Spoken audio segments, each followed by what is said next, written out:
कांडा में पृथक विकासखंड की मांग को लेकर चल रहा क्रमिक अनशन 21वें दिन भी जारी रहा। रविवार को कांडा कालिका मंदिर परिसर में क्षेत्रवासियों की एक महत्वपूर्ण बैठक आयोजित की गई, जिसकी अध्यक्षता भूमि दानवीर भुवन चंद्र पंत ने की। बैठक में संघर्ष समिति के अध्यक्ष गोविंद सिंह भंडारी के नेतृत्व में बड़ी संख्या में लोग एकजुट हुए।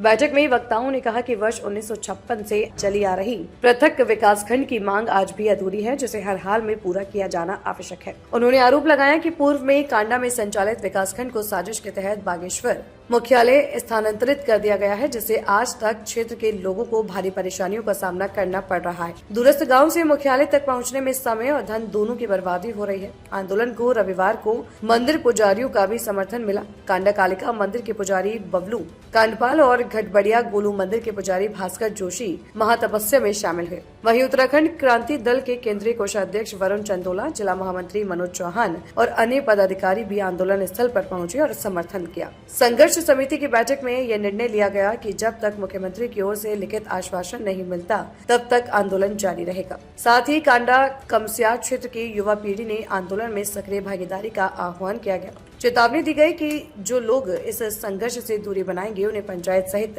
अन्य चुनावों में समर्थन नहीं दिया जाएगा। यहाँ तक कि बहिष्कार भी किया जा सकता है। इस दौरान संघर्ष समिति का विस्तार भी किया गया। विभिन्न पदों पर नई जिम्मेदारियां सौंपते हुए संगठन को और मजबूत बनाने पर जोर दिया गया। संचालन सचिव सुरेश रावत और व्यवस्थापक आलम मेहरा ने किया, जबकि कोषाध्यक्ष राजेंद्र गौड़ा को बनाया गया। आंदोलन लगातार तेज होता जा रहा है और क्षेत्र में जन समर्थन बढ़ने से यह जन आंदोलन का रूप लेता नजर आ रहा है। जय उत्तराखंड। मैं सीए वरुण चंदोला, मैं केंद्रीय कोषाध्यक्ष हूँ उत्तराखंड क्रांति दल के युवा प्रकोष्ठ में।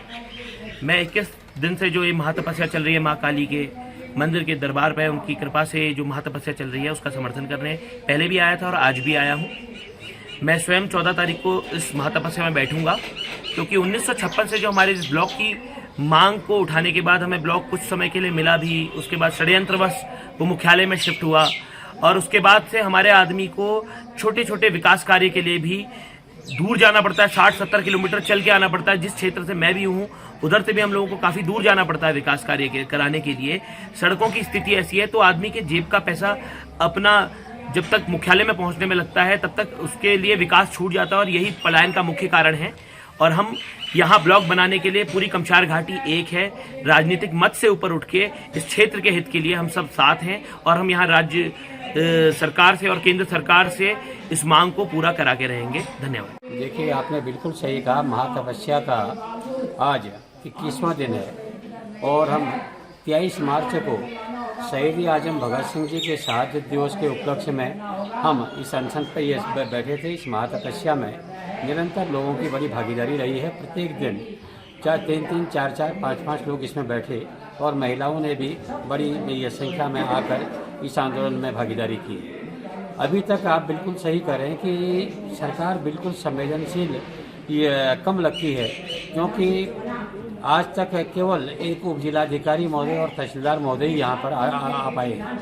आज हमें विधायक जी ने ये बताया कि वो मुख्यमंत्री जी से आज वार्ता करेंगे और उसके बाद ही कोई मतलब ऐसा जो बातचीत होगी उसका वो हमें सार बताएंगे। लेकिन ताजुब की बात यह है कि इतनी बड़ी महातपस्या चल रही है, उसके बावजूद भी सरकार के जो हमारे ये प्रशासनिक अधिकारी हैं वो गंभीरता से इन मांगों को लेने के बजाय केवल अपनी एक ही मांग को यह बात पर अड़े हुए हैं कि जब तक जनगणना का कार्य पूरा नहीं हो जाता, तब तक कोई नई प्रशासनिक इकाई का गठन नहीं किया जाता। इस बात को हम भी मानते हैं, क्योंकि हमें अनुभव है जब हम सीमांत जिला संघर्ष समिति के बैनर तले हम बागेश्वर जिले की मांग कर रहे थे, तो उस समय भी जनगणना लगी हुई थी और जनगणना में उस समय हमें माननीय मुलायम सिंह जी की सरकार थी, तो हमें राम शरण दास जी ने देहरादून बुलाया था, वो राजस्व मंत्री थे और उन्होंने हमें लिखकर